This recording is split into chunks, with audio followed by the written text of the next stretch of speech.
sa tanan, maayong hapon mga ka-spirit. Adang Bernes karon petsa 3 sa bulan sa Hulyo tuig 2026. Singalan ni Ma'am Anlibres kanyang kauban karong hapuna. Ako si Eliza Hope Tabiga. Ako si Kuya Jomer Earl Narciso. Ako si Reynaldo Malimban. O ginia. Kasikas.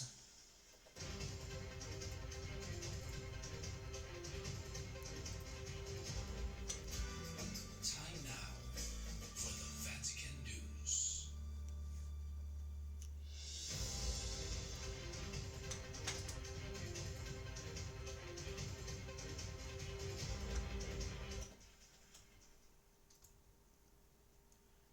Gidapit karon sa Santo Papa ang tanang katawhan nga makikiusa alang sa binulan nga intensyon nga mao ang pagrespeto alang sa tawhanong kinabuhi. Sa gipagawas nga prayer intention alang sa bulan sa Hulyo, si Papa Leo na mahayag nga aron ang tanan makaila og papalikdan ang pinasahi og dili masubli nga mithi sa matag nilalang nga tawo. Sa iyang pag-ampo, giila ni Papa Leo nga ang Ginoo nagmugna sa matag usa diha sa gugma ug gitawag ang tanan sa pagkinabuhi nga hingpit. Siya midugang nga ang matag tawo sa kasagrado nga gasa nga nagsalamin sa panagway gikan sa unang gutlo sa pagkamugna hangtod sa labing ulahing ginhawa sa ilang panaw sa ibabaw sa kalibutan.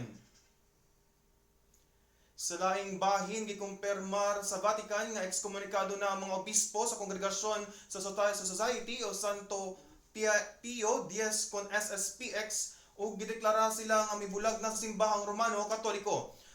Tungod kini sa pagkonsagrar sa gitawag nga co-traditionalist nga grupo o mga obispo nga walay pagtugot sa Santo Papa. Gimantala sa Vatican og usa ka dekreto Hulyo 2 nga ang mga obispo ug ang mga mikonsagrar kanila automatiko nga ekskomunikado. Nagpahimang no usabang dekreto sa Katolikong Kaparian og laiko nga dili pagsunod sa SSPX ubos sa silot nga automatic excommunication. Gipasabot sa dicastery og gikasubo nila ang doctrinal discussion tali sa Holy See ug sa SSPX sukad pa sa panahon ni Pablo VI. Walay hingpit nga paghiusa tali sa Holy See.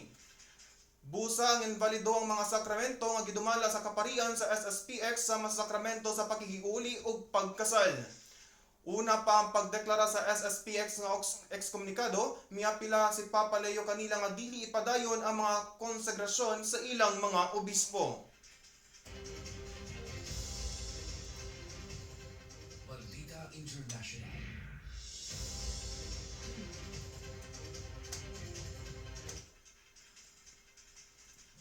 Ginauman sa kabunungan alang sa migrasyon nga ang umaabot nga pagbisita ni Santo Papa sa Lampedusa, mulutaw ang tawhanong dimensyon sa migrasyon.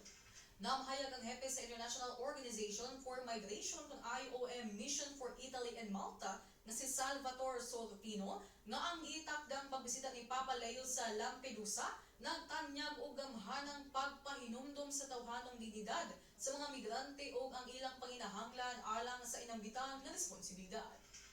Samtang nangamdam si Papa Leo sa pagbisita sa Lampedusa sa Hulyo 4, ang kabagatang isla sa Italia di nahimutang ang Migrant Reception Center na kigbisog kini sa pag-apupa sa dagkong bulog sa mga migrante. Nahimutang doon sa amihanang Africa tandi sa yuta sa Italia ang Lampedusa nga nahimong ganghaan padulong sa Europa alang sa mga migrante ug mga bakwit kinsay misulay sa risgo sa pagtabok sa kadagatan sa Mediterranean. Sa milabay nga tulo ka tuig mikabat na sa 182,000 ang natala ng mga migrante ang naabot sa Lampedusa. Sa samang higayon ang UNHCR Communication Officer Filippo Yungaro na mahayag nga ang presensya niya sa Santo Papa naghatag og kusganong pagpahinumdom nga ang migrasyon nga responsibilidad o walay paglubad nga pagtahan alang sa dignidad o proteksyon sa matag tawo.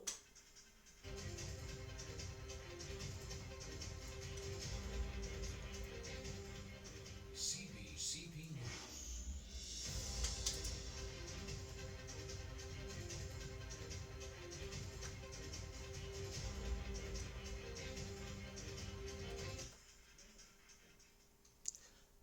Duha nga gisaulog usab sa tulo ka mga simbahan sa Bicol og ika-75 sa tuig nga katukuran.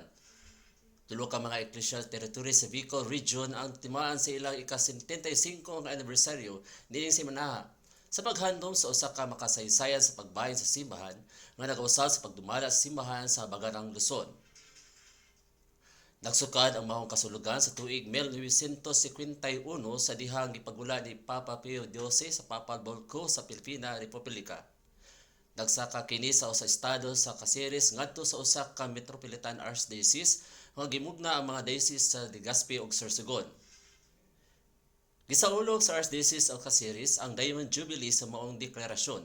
Pinaagi sa ka-Diocese Assembly nga gisugdan sa usa ka misa pasalamat sa Naga Metropolitan Cathedral nga gitambungan sa kaparian o mga laiko. Ato sa Asembleya, giaprobahan sab sa delegado ang mga revised mga constitution o bylaws nga nagmala sa Youth Commission, Parish Pastoral Council, Parish Finance Council o Commission for Ecclesial Instruction. Si Archbishop Rex Andrew Alarcon na mahayag ng mga bag-ong mga polisiya nagtumong sa pagpalapad sa partisipasyon sa kaparian o mga laiko samtang nagpalig-on sa accountability o transparency sa tibuok Archdiocese. Gipasabot ni Alarcon nga ang mga nausab mga dokumento nagsalamin sa usa ka desisyon ngadto sa pagsunod kang Kristo, inubanahan sa intensyon o katuyuan sa giaghak ang mga Katoliko sa pagpadayon sa pagpanday og sinodal nga simbahan. Sa Legazpi, si Bishop Joel Bailon formal nga giablihan ang Diocese sa Diamond Jubilee pinagi sa pag-abli sa Jubilee Door sa St. Gregory the Great Cathedral. Una na gipanguluhan ang usa ka misa pasalamat kauban ang katawhan.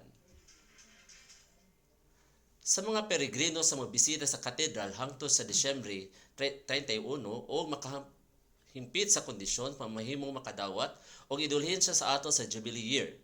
Giahag ni Bailon ang Katoliko nga mamahimong usa ka simbahan nga nagtagad pinaagi sa pagpaminaw sa mga panginanday, sa mga kabus o pakig-uban sa mga nanag-antos gikan sa justisya o kalisdanan.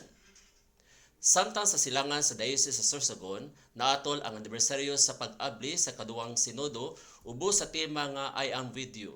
Si Apostolic Nuncio Archbishop Charles Brown mao'y nangulo sa misa pasalamat o gihangag ang mga Katoliko sa magpanaw paingon sa kingharian sa Dios ug tiyunay nga itugyan ang pagtuo ngadto sa maabot nga henerasyon.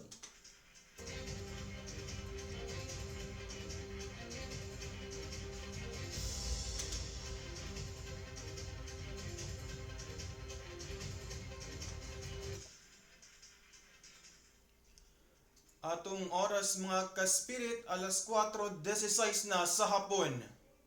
Alang sa atong regional news, nanawagan ng DOTR Caraga Region 13 nga report direkta sa ilang buhatan ang kalabot sa mga nag-checkpoint sa highway kung nangayo og SOP. 114th MILF Base Commander sa Basilan nagpasalamat sa pagdawat kaniya sa mga miyembro. Migadroar ang 600 ka mga ROTC cadets sa Reserve Officers Training sa Northern Mindanao. NTF-ELCAC Undersecretary mapila sa mga Caraganons nga magpabiling ligon ang koordinasyon sa gobyerno. Tulo ka mga high-powered firearms nga ila sa mga NPA sa Misamis Occidental ang na-recover sa PNP. Ug mihanyag ang pamilya sa nawalang nga trekker sa Mount Katalungan, Bukidnon ug cash reward sa makakita sa reported missing nga hiker. Dugang detalye hatod kanato ni Willie Ramos.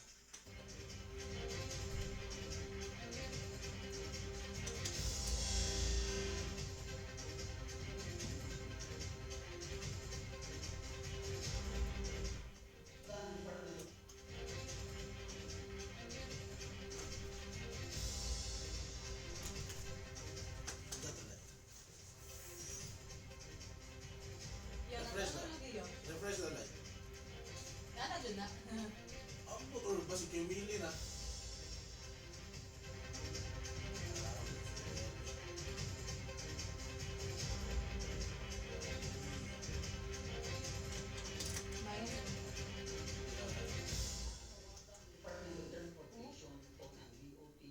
Ayahan na.